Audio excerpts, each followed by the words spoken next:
Welcome to the Go Find Out podcast.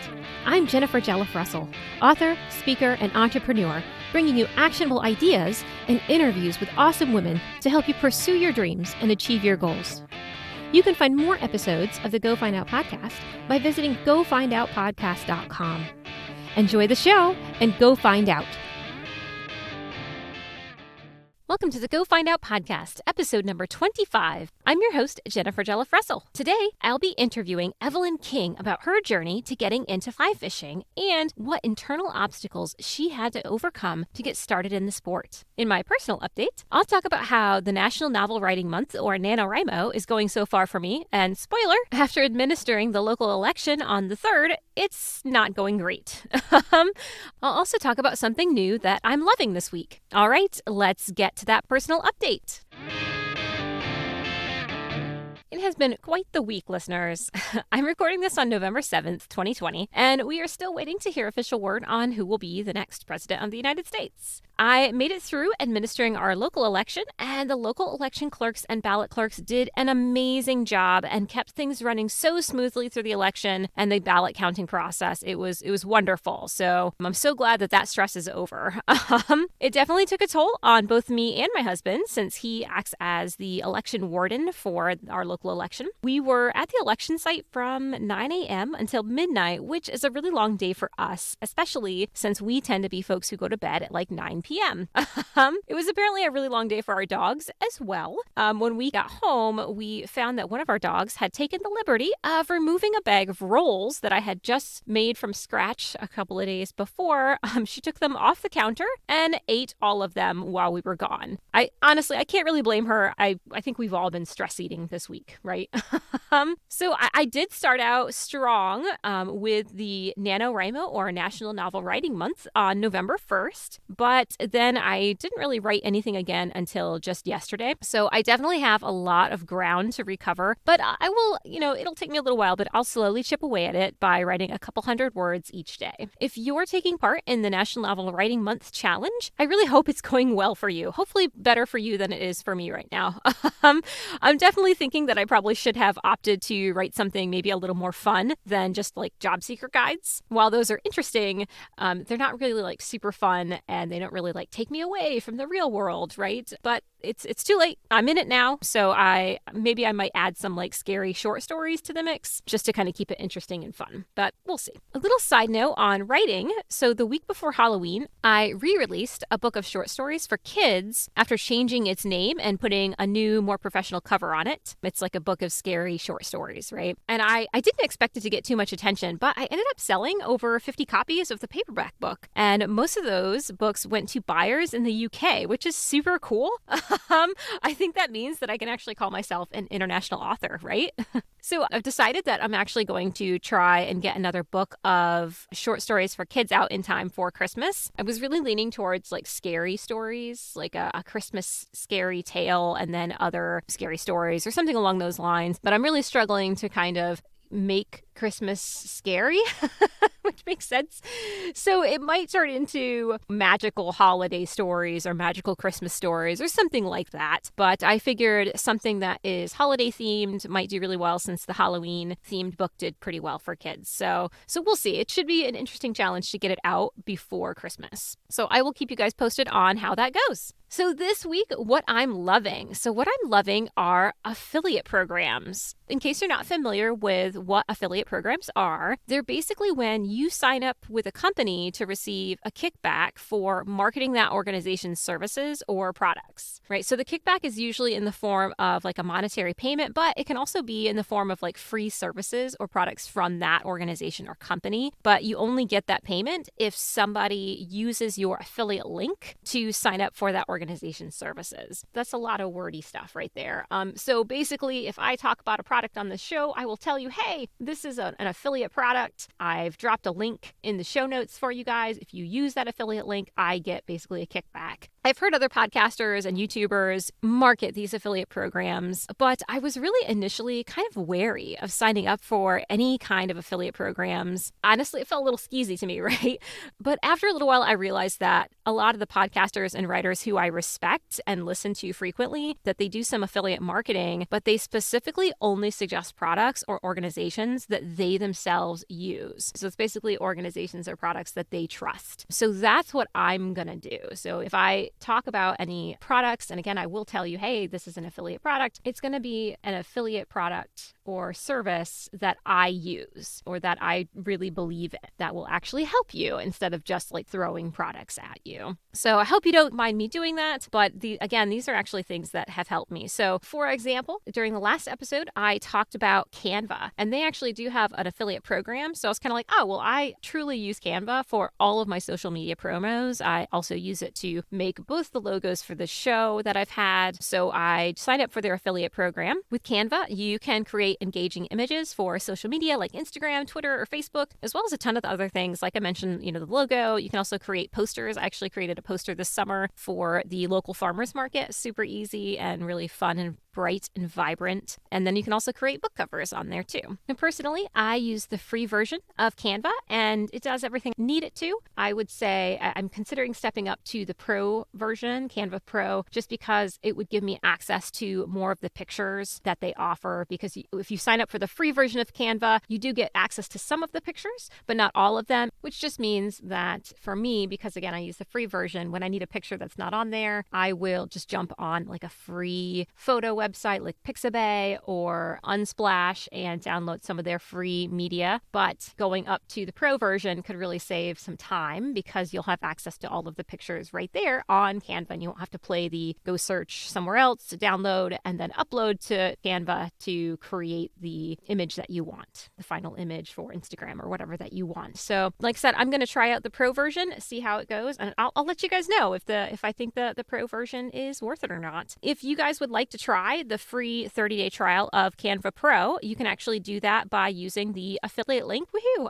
in my show notes. So check it out. Again, with the pro version, you'll have access to more pictures, and then you'll also have more access to tools like being able to resize your final image. And then there's actually a really cool tool that they have that allows you to remove a background from a photo and just keep the parts that you want in the foreground. So that's pretty cool. I'll drop my affiliate link in the show notes. So check it out. Sign up for a free, 30-day trial of Canva and see what you guys think. All right. So basically with the affiliate thing, like I said, it's the thing I'm loving this week. I'm really liking the idea of signing up for other affiliate programs or products or services that I specifically already use and I love, and being able to offer a discount or a special to you listeners to try it out and see if it helps you guys out. Woo, all right. So that was a rather long update. Sorry about that. So enough about what's going on here. Let's go ahead and get to the interview with Evelyn. On today's show, I'm interviewing Maine guide and avid fly fisher and certified casting instructor Evelyn King about her journey of getting into fly fishing and her passion for helping other women discover a love for fishing by starting the Maine Women Fly Fishers nonprofit organization. Welcome to the show, Evelyn. Thank you for having me. I'm honored. I'm super stoked to have you on. I think when I was emailing you, I said that, my husband might be fangirling a little bit because I was going to have you on the show and he's a fly fisherman. So, yeah, super exciting stuff. Well, before we kind of get too far into this, can you tell me a little bit more about yourself? Sure. I was born in Canada and I grew up on the St. Lawrence River, but at the age of 10 we moved down to Maine, and when we moved to Maine, we moved to a very wooded area on Sebago Lake. I traveled quite a ways to go to school, but in the afternoons, I would definitely spend time in the woods and on the water. So the outdoors was a big part of my childhood. But my great-grandfather was Dr. Luther Halsey Gulick, and he founded the Campfire Girls, and he started a summer camp, Camp Ohilo on Sebago Lake in 1910. And so a big part of my childhood and my adult life has been being involved with empowering women through outdoor activities, through summer camp and, being a camper as a young child and then a counselor. And then ultimately I became a fourth generation camp director. Oh, cool. Yeah. So that was my youth. And then I have been married for 40 years to a Maine lobsterman. He just recently retired, so now he's my full-time equipment manager for fly Nice. fishing. Very And cool. and I work in a law firm. I assist representing commercial lending. I do a lot of investigative research on real estate, do title research, and a lot of the document preparation for huge lending projects, hotels in Portland and Mm. nursing homes and big projects. So the fly fishing, I've always tried. I went to Bowdoin, and I've always tried to balance my life with the academic side and the outdoors, nature side. And so when I took this job in Portland 12 years ago, I was working independently before that, and I could control my day and get outside during the middle of the day when I wanted. Mm. And then when I took a full-time job in Portland, then I realized I had to maximize my outdoor time on the weekends. And that's when I really got involved with the Maine Women Fly Fishers and fly fishing all the time. So that's where we are now. Nice. It makes total sense of, recognizing, okay, I need this balance of indoor and outdoor, Right. especially if you're, I don't know if you're sitting in front of a computer most of the day or if it's Yes. more, yeah, okay.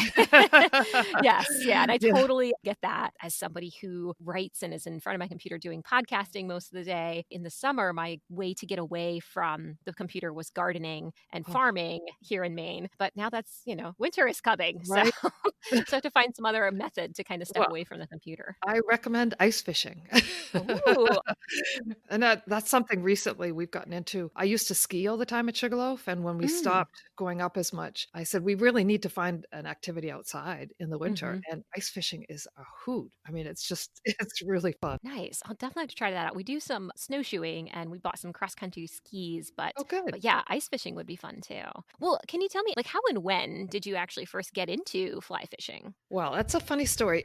I met my husband when I was in high school, and he was an avid fisherman. And part of it was fly fishing, part of it was spin fishing. But definitely, he got me interested then. And we would just go fly fishing in small streams and catch little tiny brook trout. But most of the time, he would go off with his guy friends. And then once in a while, I would go with him. And if there was no other gentleman around, I would fish and I would fly fish, but I was always kind of very much insecure about my skills, Hmm.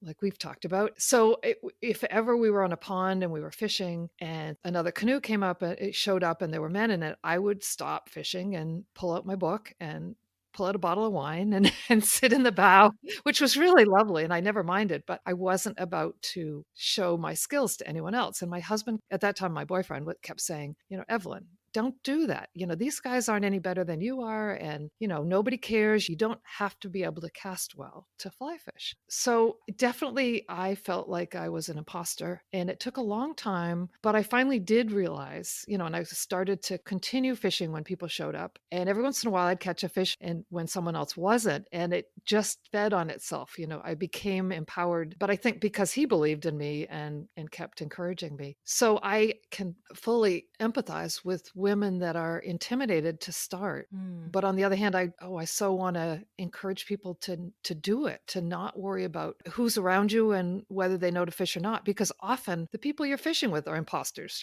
They may have the best equipment. There may be a guy that has all the Orvis gear and the Helios 3 rod and all the best flies, but he may really only know a small portion of what there is to know. And there is a lifetime of learning with fly fishing. So everybody's on that spectrum. It's just one end or another, but you never need to feel intimidated. And you definitely don't need to know how to cast to fly fish. Yeah. One of the things we were chatting about before we started recording was so my husband fly fishes and I am interested in trying it, but like you were saying, it's very intimidating. You don't want to necessarily feel silly when you try to fly fish and, having, like you said, other people around watching you is definitely intimidating and it just makes me not want to go.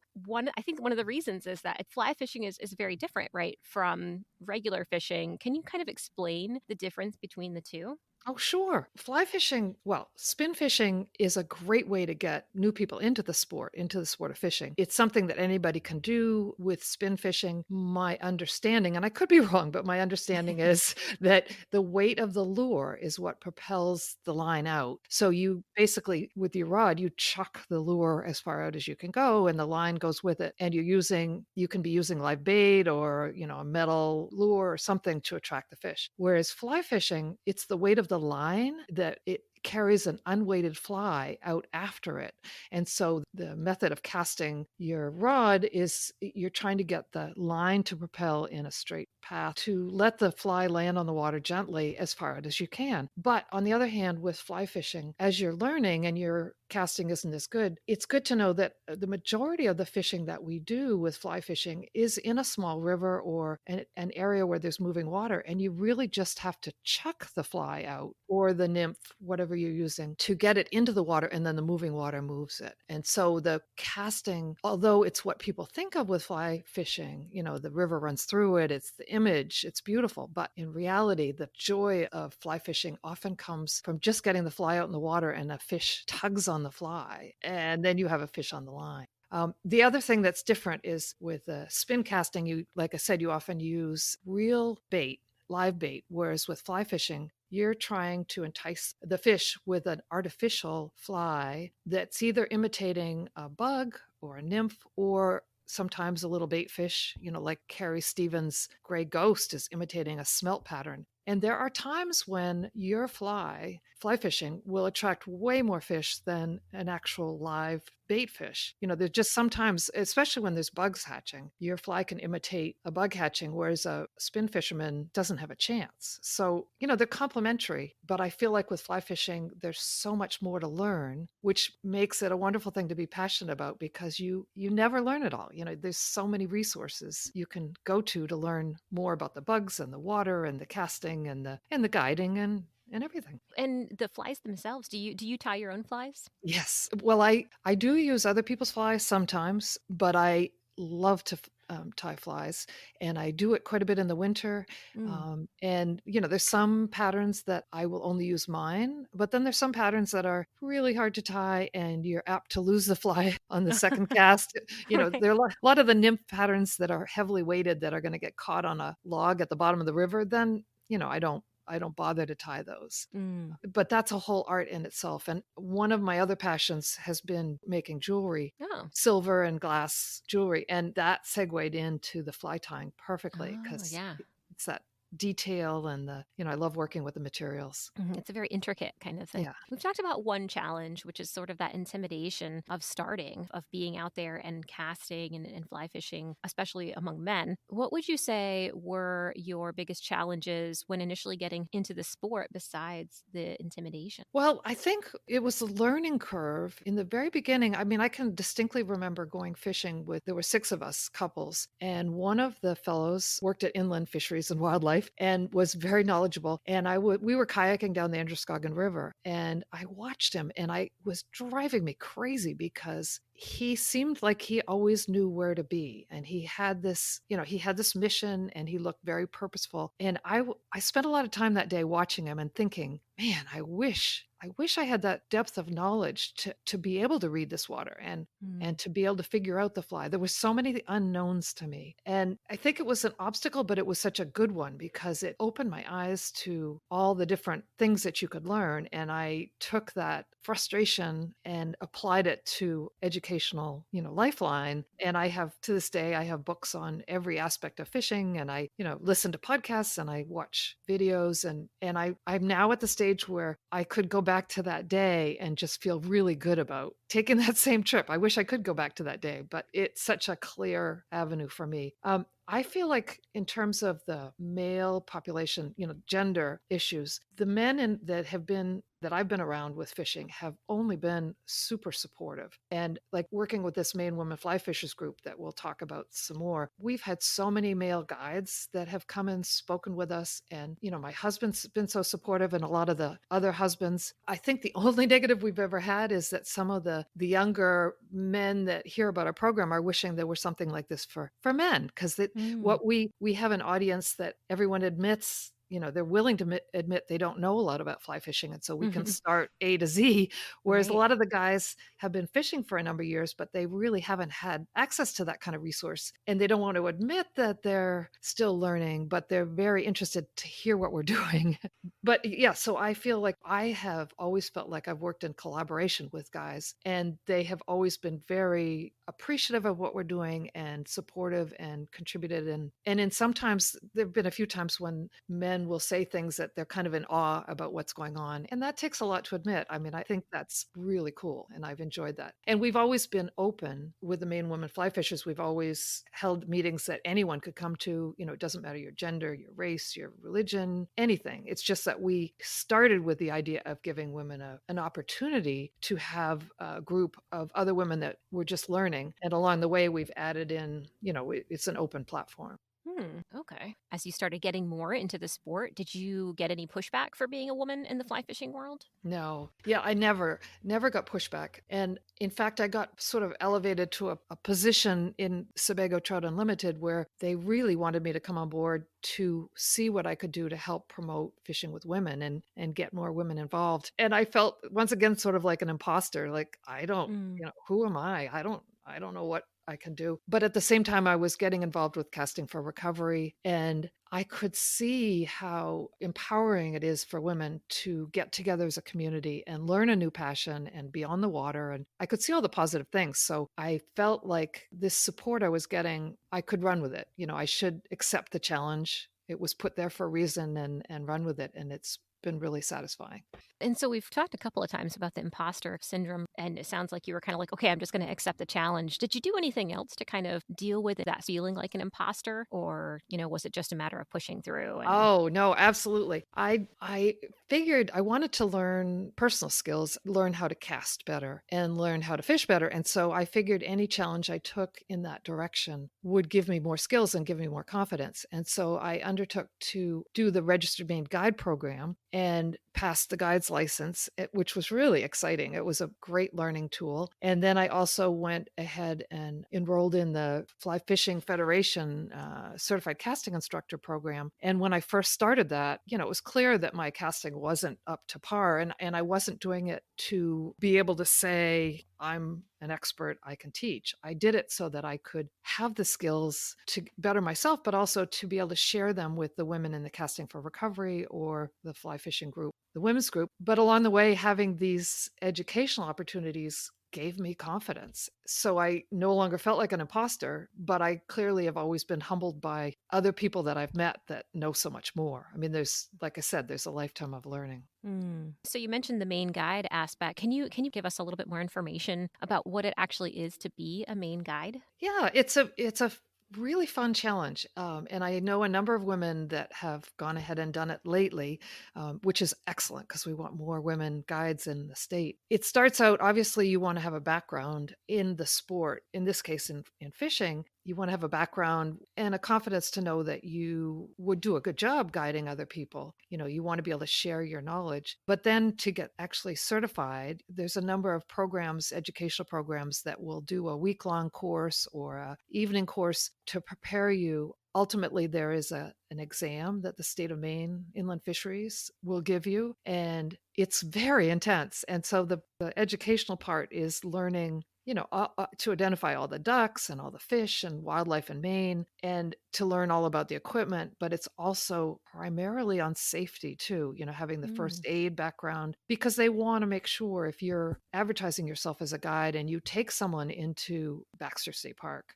for instance, someplace where there's no cell coverage, and someone gets hurt, they want to make sure that you know what to do, but also that under pressure, you will still be able to function and make good decisions. So it's actually a really interesting test because while they're testing you on your knowledge and your skills, they try to undermine your confidence and put a little fear in you that you've done something to screw up so that you suddenly are shaking in your boots and you have to keep going. And it was really funny because in the case of my test, they asked me what my guide experience was, and I said I had been a camp director at summer camp for girls, and we had done hiking trips and canoe trips, and I had guided on that. And one of the the testers said, "Were you licensed to do that?" And I all of a sudden thought, "Oh my gosh, what have I said? I'm throwing the camp under the bus. Was I licensed? Was I doing this legally?" And so at the back of my mind, I'm processing this fear of what I've just admitted. But I confidently said, I'm almost certain the camp had a license that covered me, which was in fact true, but I didn't know it to be true. Oh, okay. and then Right. and then after that, they asked me this sequence of questions about, someone getting hurt on the trip and pretending these scenarios. And the whole time I'm just, the back of my mind is like, "Oh no, oh no, oh no, what have I said?" And it was really clever. And then there was another portion where they were testing orienteering, map and compass. And as I had to do this test under a time frame, they were behind me talking about me. And that there again, they were purposely distracting me to see, Mm. how I would do. And so when I passed that, I felt really excited because it wasn't a cakewalk. It was definitely something that you have to earn.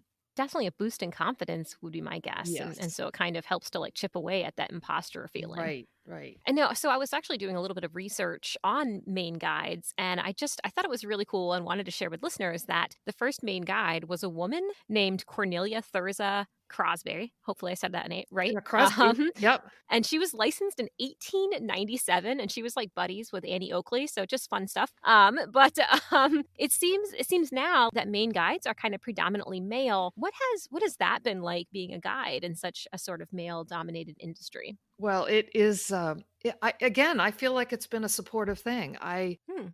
I am so pleased that there are more women getting into guiding, and, because I do think there are a lot of women that really would prefer to have a woman guide. Mm-hmm. But on the other hand, I've gone as a sport with men guides in a mixed environment, like with my husband. When we've gone traveled, we often get a guide.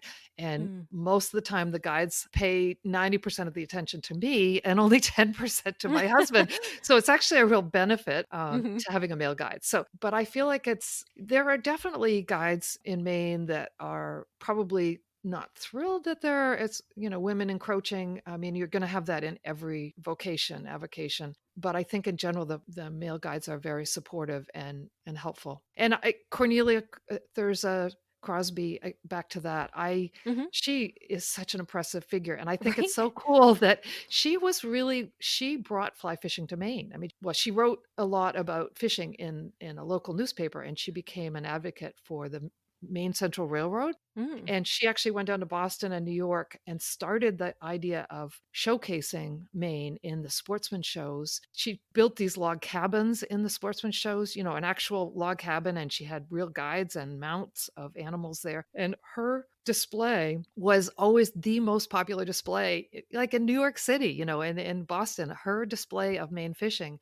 in the early 1900s. And she's really what promoted the idea that men could, or anyone, but in that time, it was more men would come from New York City by railroad or steamship and then come and go up to the Rangeley area. Mm. And it was, using the Maine Central Railroad as part of the commute that opened up fly fishing for Maine. So she, alone, and the reason she was the very first guide was because she was an advocate for promoting guide licenses and for, limiting catch. Like in the old days, you would see these pictures of men with 30 fish on a string. They weren't eating all those fish, they were just catching them as trophies. And she was really an advocate for, a catch limit and licensing guides and getting more money for inland fisheries so Mm. that to help promote the safe sport, safer fish. Yeah. Yeah, it's so cool, isn't it? Yeah, it's really cool. With guiding, do you find that you tend to do more guiding trips with groups of women or with groups of men, or is that pretty equal? Primarily the guiding that I do, because I have a full-time job, I do a lot of volunteer guiding, but I also do guide instructionally for groups of women. If I'm on a sort of a private guiding day, I would take, often I'll take one or two women with me to a river and we'll do the A to Z. We'll talk about anything they're interested in terms of learning the skills, but also trying to catch fish. But I more enjoy sharing the knowledge, where some guides will just, tie a fly on and not really explain their thought process. I'm much more apt to try to empower women or couples or any group to figure out what's going through my mind when I look at a body of water. I have limited guiding time right now, but because I do volunteer a lot, but I do anticipate in a few years I'll be backing off on the real job and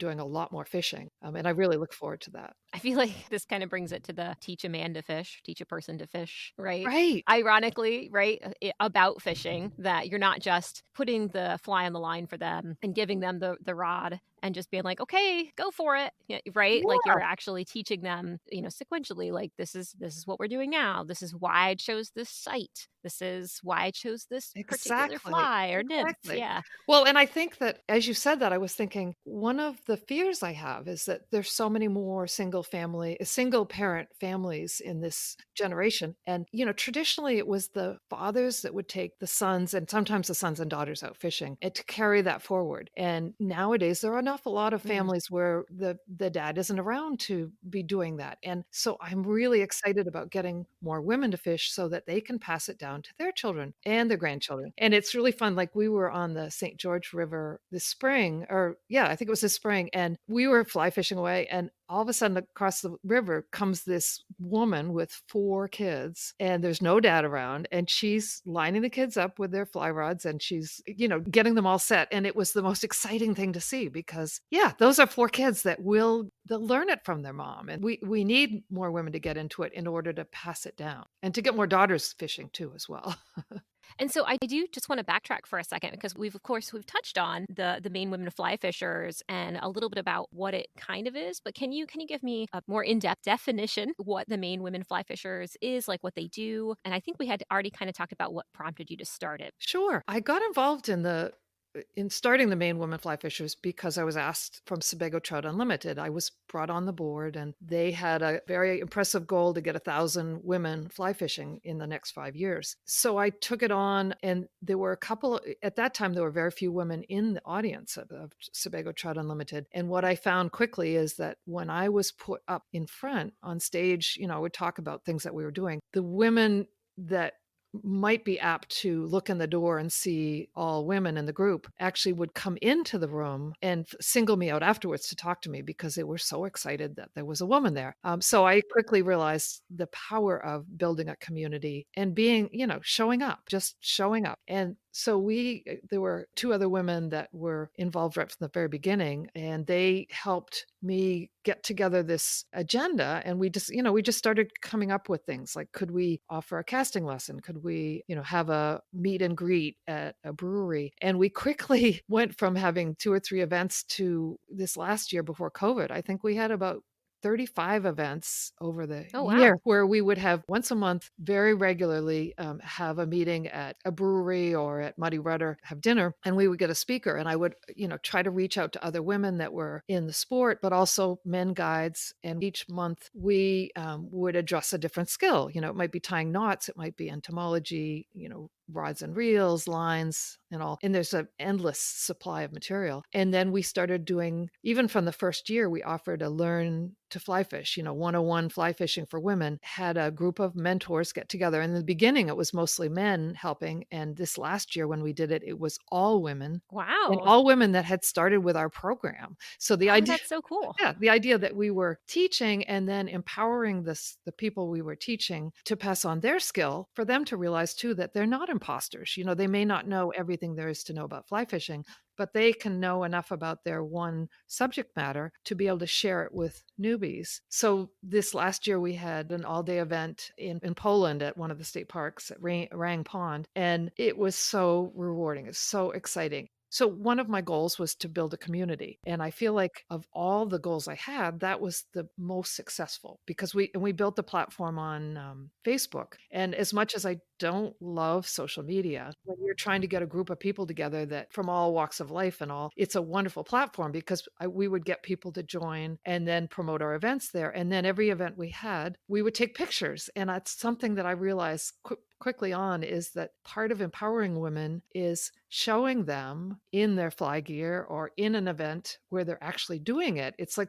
we're validating that they are fly fishers. And so they love the pictures. And so it grew from there. And I think we're almost to 1,000 members on the Facebook page, which Wow. is amazing. Yeah. And we just have hosted, I was going through my file on names and email addresses. And someday I'd like to tally the number of lives we've touched, actually in person. Obviously on Facebook, you can have people that will never attend an event. But I think there's a good portion of the people that have attended one of the events. And we have a good cluster now of women that almost reliably come to every event. And we have a small core group. There's 3 other women, Sonia Dore and Anella Linton and Lauren LaChapelle, that really help now with the administration of the group, planning and, organizing. And then we have a larger group of about 15 that have been helping over time, and really, we couldn't do it without them. And then we pull in the other guides when we need to. So Yeah, you've definitely successfully created a great community that's very welcoming for women to jump in there and kind of test out the water, so to speak. yeah, yeah. But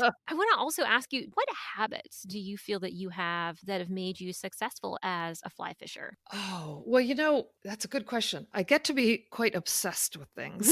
So, obsession is definitely well placed in fly fishing. Mm, And for me, it's been a lifesaver because it allows me to let go of other obsessions, worrying about politics or worrying about COVID, other things. I find that being able to obsess about fly fishing puts everything else on the back burner, and it lets me calm down. And I love to learn. And I think, as I've said over and over, that there's an endless amount to learn with fly fishing, and there are so many people that are willing to share. You mentioned in our early conversation about Megan Hess, who has provided a couple of different entomology classes for our women's group. mm, She's just, out of the goodness of her heart, she has so much knowledge, but she loves to share. So there's great opportunities. But I think the main thing all fly fishers have found it helpful is being able to live in the moment mm. and really pay attention to the details, be paying attention to what's going on around you and what's going on in the water. And are there bugs coming off the water? Or do you see fish? You stare at the water for a while and just calm down and, kind of zen. It's very meditative watching the water. And do you see the little nose of the fish coming up to eat something? All of these clues, if you just run to the stream and throw your fly out, you'll never see it. But if you actually slow down and sit for a while and calm yourself, you learn so much. Most people that you see that are good fly fishers are really able to do that, really concentrate. Yeah, definitely slowing down, calming yourself, and paying attention to your surroundings, I think is something that can be really applied to a lot of different things. So that's awesome. That's really, I think, really great Right. advice. Yeah. What do you feel like you would have missed out on had you not pursued fly fishing? Oh my word. The biggest thing is all the friends that I Mm, have made. I think in my life now, the people that are so important to me, that have really enriched my life, I've almost met them all through fly fishing. I mean, I've met through work, I've met some wonderful people, but the people that you share a passion with, they become your lifeblood. And I have so enjoyed seeing a group of women work together, on this Maine Women Fly Fishers group. I mean, we've had a couple of meetings where we've had 15 women together over a meal, and their enthusiasm and seeing them, take this on outside of their daily life is, it's just, it's empowering to me, and I've really enjoyed it. And I guess when I say the word empower, a couple of the best examples I've had too that have been so rewarding. There were a couple of girls that were in their 20s that showed up in Portland right about when we were getting started with Maine Women Fly Fishers. And they moved to the city to work, and they didn't have a group of friends. And I encouraged them to meet up with me at Novera Ris for a beer and introduce them to each other. And then through time, they've stayed with the Maine Women Fly Fishers and become really good. I mean, really good fly fishers coming from, not much experience at all. And they have taken that on as their passion. And, one of them writes these beautiful blogs about finding her passion. Lauren LaChapelle has written, a number of things about how important fly fishing has been to her in her life. hmm, And then Christy Holmes, who now has spun off and done Maine Women Hunters, hmm, she was involved with us quite a bit, and then realized that there was room to do this for women hunters. And she has a really successful Facebook page with that. And she's really paralleled her career with what we've done. And I think the Maine women have really enjoyed that. So it's these examples when I've been able to give back, and then I see other people running with it because of that exposure. That is so rewarding. And if I had only fished for myself and not done the Maine Women Fly Fishers, I never would have experienced that. mm. And what advice do you have for women who are interested in getting into fly fishing? Oh, just do it. Like for you, make sure you go out with your husband. But I think don't set yourself up to have to be, an expert. There's so much to learn. I mean, I've taken women on the water that haven't only been spin fishermen, and don't even bother to teach them how to cast, unless they really want to. It's just getting out there, getting the fly out there, and feeling that the tug is the drug. Having a fish on the line, having a fish take your fly. As soon as you get that feeling, it gets a life of its own, and you'll want to learn more. But with the Maine Women Fly Fishers group, we've kind of been on hold because of COVID. It's limited too. We're restricted with what exposure we can have with groups of women. But, assuming things will get better, we'll be back on track. And we'll be, going back to offering monthly meetings and learning to fish opportunities. So if someone wants to join the Maine Women Fly Fishers on the Facebook page, that's where we post all our events. But in the meantime, what we've been doing is having people that are interested in getting out to fish just post that they're interested, and if there are other women that are going out, maybe they can tag along. It's trying to develop that community, even though we can't be together as a group, that people can network on the Facebook page and ask questions. But I think just to get started, you just $100 kit from Beans or Cabela's that gives you a fly rod and a reel, and buy some flies and go out with someone that has some skill. But even better if you can go out with a guide. If you're willing to spend some money to do that, the guides generally will teach you quite a bit. I still go with guides, as I said, when we travel, and sometimes locally to support their business, and I always learn something. It's a wonderful way to spend the day and get new skills. Nice. What's the best way for people to find the Maine Women Fly Fishers online? Yeah, it would be on the Facebook page, Maine Women Fly Fishers, or you could go to Sebago Trout Unlimited, and there is a link to the women's group on that page. And if anyone wants to reach me directly, they can, Evelyn at evelynking.net. I have a webpage for the guide service, Evelyn's Guide Service. But if you just Google Evelyn King Guide, you should be able to find it on Google search. Perfect. Well, I will also make sure, of course, to drop all that information into the show notes, so it's very easy, clickable links along with your email address as well, so that folks can hopefully maybe get started in fly fishing. Great. Great. Well, thank you so much for coming on the show today, Evelyn. Oh, I've really enjoyed it, and I appreciate what you're doing. I think it's fabulous to spread the word about empowering women and getting more women involved in things that they're passionate about. It's great. So a big topic that Evelyn touched on in her interview was imposter syndrome. So imposter syndrome is defined as a psychological pattern in which an individual doubts their skills, talents, or accomplishments and has a persistent internalized fear of being exposed as a fraud. Basically, you feel like you're not good enough to do the thing that you've set out to do. This is something that has been discussed a lot more often lately, and I think that that's great, because I think that bringing these kind of thoughts and feelings into the light is the best way to combat them. I think everyone experiences a little imposter syndrome at some point in their lives. Some of us experience that phenomenon of feeling like a fraud more often than others. And I should add that though we feel this way about ourselves, we don't necessarily hold other people to the same standards, which is kind of silly, right? For me, I get that feeling of being an imposter for basically anything creative. Writing works of fiction or creating these podcasts definitely makes me feel a little bit like an imposter. I start questioning myself during the process, especially the writing process, right? And I start thinking things like, who is ever going to read this? Or for the podcast, do people really want to hear this? Or is this really helping anyone? I also felt this way about running for a really long time. So being a slow runner, I know I'm never going to win any races, right? And it made me feel like I wasn't really a real runner because of that. Like, sure, I could run, but could I actually call myself a runner if I wasn't fast or if I would never win anything? And again, I would never hold anyone else to this standard, so it doesn't make any sense, right? If someone tells me that they're a runner, I don't ask them how fast they are or if they've won any races. Never, right? So why am I holding myself to this standard? Look, feeling like an imposter sucks. Right? It's very easy to let this feeling keep you from doing the things that you love or that you want to do because you feel like a fraud doing them. However, combating that feeling of being a fraud or an imposter is absolutely possible. For some people, it might merely mean pushing through those feelings and doing the thing anyway. For me, that applies to podcasting and writing. The more I conduct interviews and the more episodes I release, the more I feel like I can actually call myself a real podcaster. For others, combating their imposter syndrome might mean setting a goal, and by accomplishing that goal, it helps you feel less like a fraud. So, for example, I did that with running by completing a marathon. I didn't need to come in first, or 100th for that matter, to call myself a runner. Merely doing the training for the marathon and completing completing the race was enough to help me kind of flip the script on how I viewed myself as a runner. And after all, how could I not consider myself a runner after completing a marathon? And I also have to say, when I did the half marathon in preparation for the marathon, that also really made me feel like a real runner. There's definitely something about having people like cheering you on from the sidelines when you're completing a race.